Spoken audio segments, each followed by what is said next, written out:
Well, hello, boys, and welcome to lecture number 17.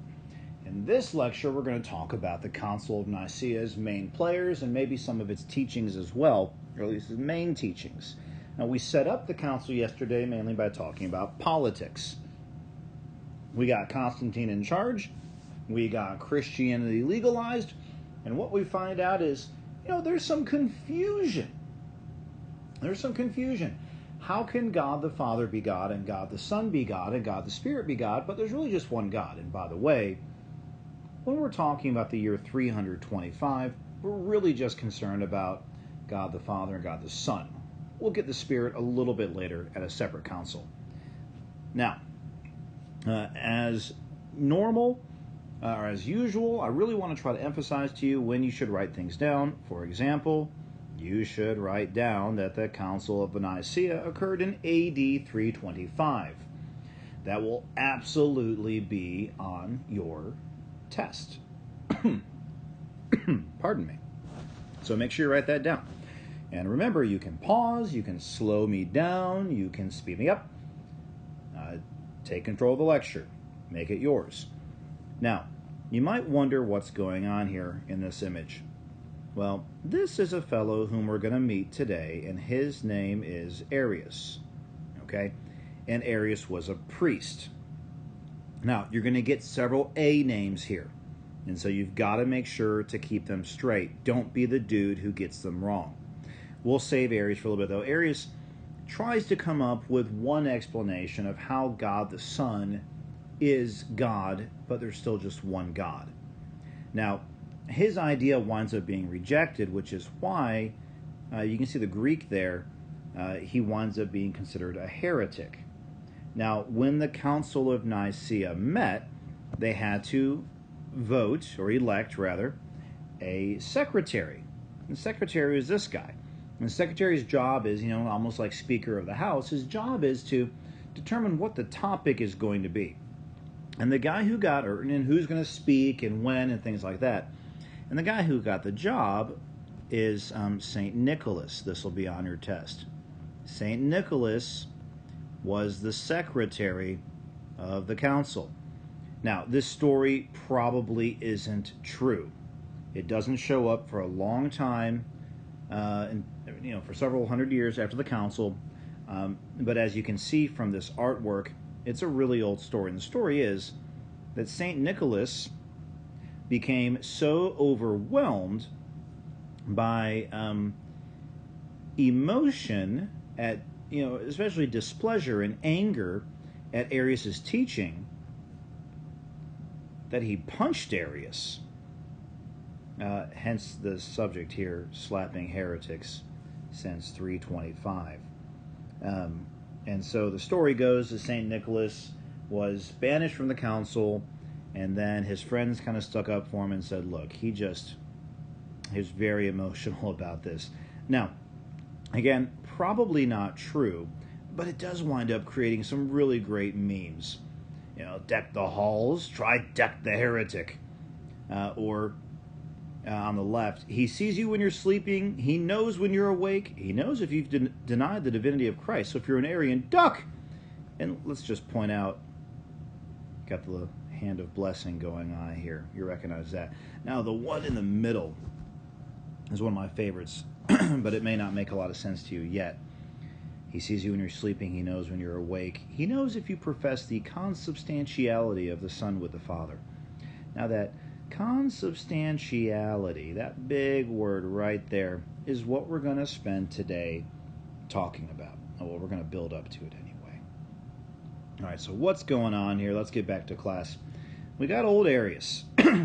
Old Arius here, who, did not have a very happy ending. The poor dude, if you look at this image here, God bless the guy, he had dysentery, right? They were going to rehabilitate him. Here he is being slapped by Santa Claus. And the story goes that as he was marching to the church, he asked if there was someplace he could go to the bathroom. And he just pooped himself to death. That's really bad diarrhea. Well, anyway, what kind of stuff do you actually need to write down about Arius? By the way, that word right there is Arius in Greek. You can see the A-R-I-O, and that C is actually an S. Pretty neat, huh? Well, so Arius was a priest, okay? And he was from Alexandria. Alexandria is a city in Egypt, named for Alexander the Great. Now, write this down. You're going to have the name of the council on your test. I'm going to ask you who the secretary was, and that's St. Nicholas. And I'm going to ask you who the priest from Alexandria was, and that's Arius. Get that written down. Now, what did Arius teach that upset old Santa Claus so much? Well, we call it Arianism, okay? And what he was trying to do was explain the relationship between the Father and the Son. But, you know, all that talk we had about begotten, he didn't have that, right? They didn't have anything. What they had, they had a lot. They had the Scripture, right? So they know Jesus is God's Son, but how? How is he God's Son? Well, in essence, this is what he teaches. God adopted Jesus and granted him divinity. Now, what Arius said was this: there was a time when the Son was not. And you might remember one of our talks the other day that mentioned, God lives in eternity. There's no time. None. But this, of course, suggests that there is time.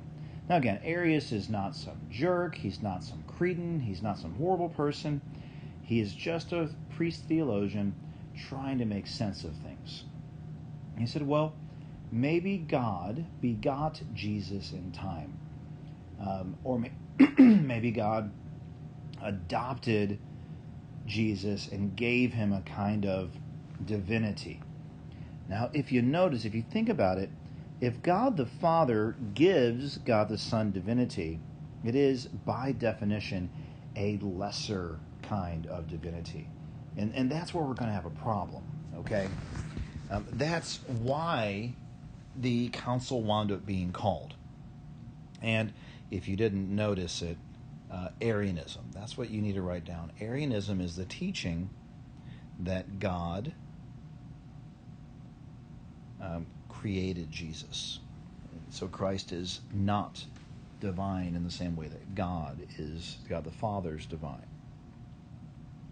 Now here's another A name.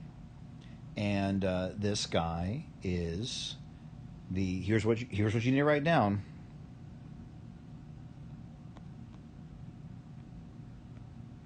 The defender of orthodoxy. Write that in your notes. Athanasius is the defender of orthodoxy at the Nicene Council. Okay? Now, he was a deacon at the time. He wound up becoming the Archbishop of Alexandria, the Patriarch of Alexandria, but he was a deacon in Alexandria when this began. Now, there's some cool stuff that winds up happening to him. He was supposed to have gone into the desert at one point where he met St. Anthony. St. Anthony was the founder of Western monasticism, who had gone off into the desert to become, a monk, and supposedly lived to be something like 105 years old, something like that. So, very old dude. Hey, let's just notice that we got Athanasius down here giving us the hand of blessing. That's pretty neat. And Athanasius also wound up traveling to the west and to visit Rome, where he got to be well received in court. And so what you're seeing here is an image of a sculpture called the Chair of St. Peter. And the Chair of St. Peter is held aloft by Augustine and Ambrose on the left, and by Athanasius and Chrysostom representing the east over here. So, all very neat. Now, don't worry about this Bernini sculpture. I just wanted to share it because I think it's beautiful. So, but anyway, back to Athanasius himself, okay? I love that name, by the way, Athanasius. This down here is what he winds up saying in a nutshell to Arius. Either the Son and the Father are one, or the Arians believe in two gods. He argues that there's no middle ground. Either the Son and the Father are one, or the Arians believe in two gods. And if they believe in two gods, they're not monotheists, they're ditheists. And that's just fine. You can go and be a ditheist if you want to, but you're not a Christian, because Christians are monotheists. They believe in just one God. Well, let's get to the nitty-gritty. This is going to be the challenging part. Now, right here, I've got the word consubstantial. That comes from Latin. And here we have the word homoousios. It comes from Greek. And here we have homoousios. Okay? Now, people who know Greek might be, very distraught by my pronunciation, and so I'm very sorry. But we're just going to work with what we can. Okay? So, consubstantial means with substance. Okay? And homoousios means same substance. Okay? So, ousios, or ousia, is the Greek for substance, which is the Latin. And what is substance? Well, in Greek philosophy, substance is what makes something what it is. Okay? Substance is what makes something what it is. You could say it's akin to matter. Okay? It's kind of like matter, but since we're talking about God, it doesn't have to be limited to matter. It is the substance of the argument, right? It's very similar to essence. And then we'll use another word, accidents. Now, this does not mean, oops, sorry about that, didn't mean to step on your foot. That was an accident. This means what things look like, smell like, taste like, feel like, sound like. So, for example, you could look at two different bricks and recognize that they are both of the same or a similar substance. They're both bricks, but one of them might be painted white and the other one painted, orange. Right? So they have different accidents. Okay. You with me so far? The main thing you need to hold on to there is substance. That substance is what makes something what it is. Now, what is Jesus? Well, we're going to argue that Jesus is the same substance as the Father. And that's going to be incredibly important. Okay? Here's the basic idea. Say we've got, God. Okay? And we've got humanity. Now, the problem is, right, humanity has sinned against God and wants to overcome that sin, wants to come back to God. Well, the problem is that because God is infinite, we have sinned against an infinite being, and our sin, therefore, is infinite. But any attempt that we make to bridge that divide between God and humanity would be finite, because we are finite. And so what we need is someone who is infinite. Well, then in comes Jesus. So Jesus, because he is God, is infinite. But the problem is that because, while God may be perfect mercy, he's also perfect justice. And so justice must be served upon those who did the crime. So it needs to be served by a human. Well, we're in luck because Jesus is also human. And so in Jesus, right, this divide between God and man is, it's bridged. The divide no longer remains. Now, this is what happens if we're talking about homoousis, or consubstantial, the Latin version, right? This is saying that God and Jesus are made of the same stuff. Now, what Arius winds up saying is that God and Jesus are homoousis. Now, we've got to figure this out. Okay, homoousis means similar stuff. They're made out of similar stuff.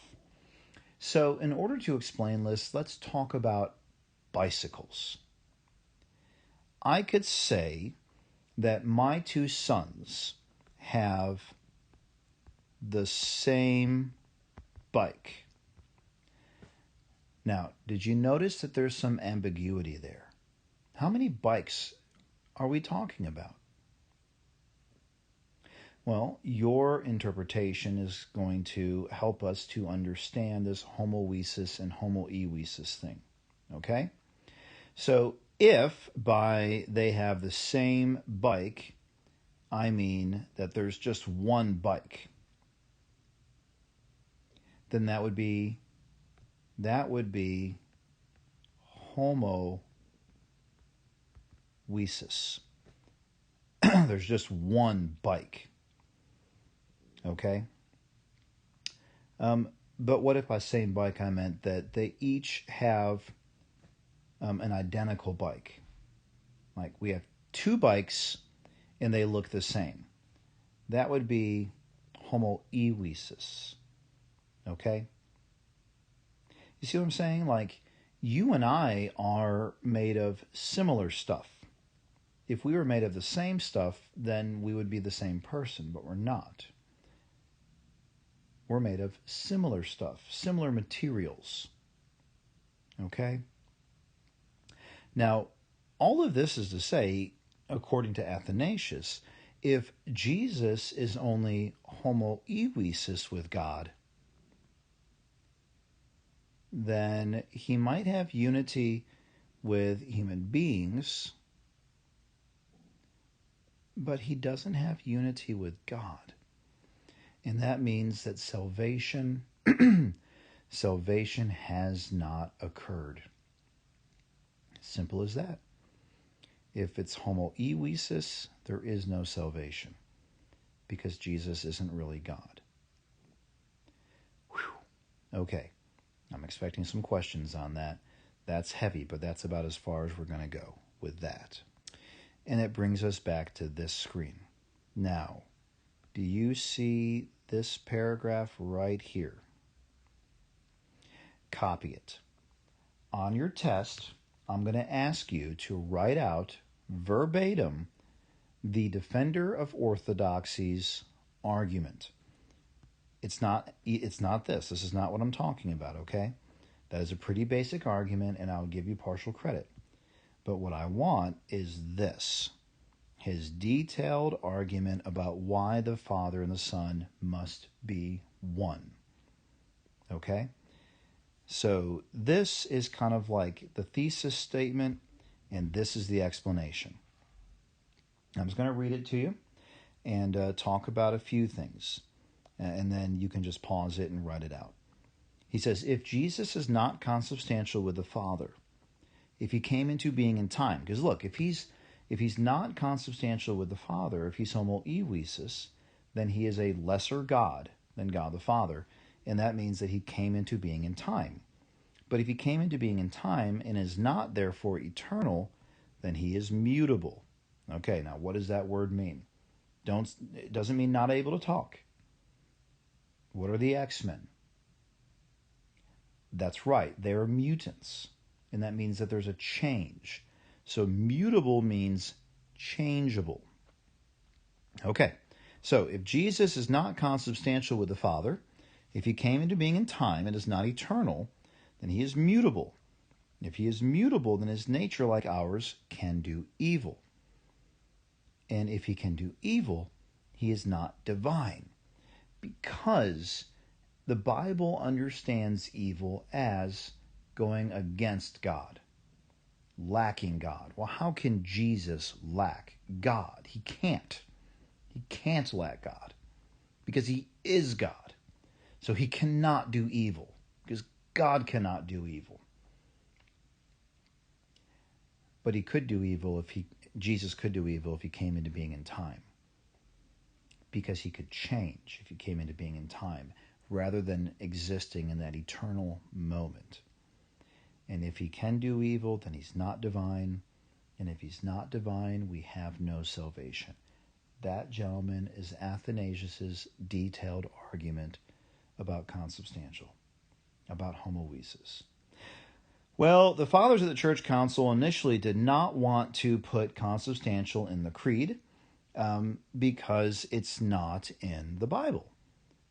But they ultimately decided to put it in because it safeguards the biblical notion of Christ's sonship. It is very clear from Scripture that Christ is divine, that he is the Son of God in the sense of his being begotten, but eternally begotten, meaning begotten into eternity, meaning there's no passage of time, and they are consubstantial with one another, meaning that there is no lesser divinity. There is simply, there's simply the Father and the Son. And there's going to be a Spirit too. But we will touch upon the Spirit at a future time. God bless.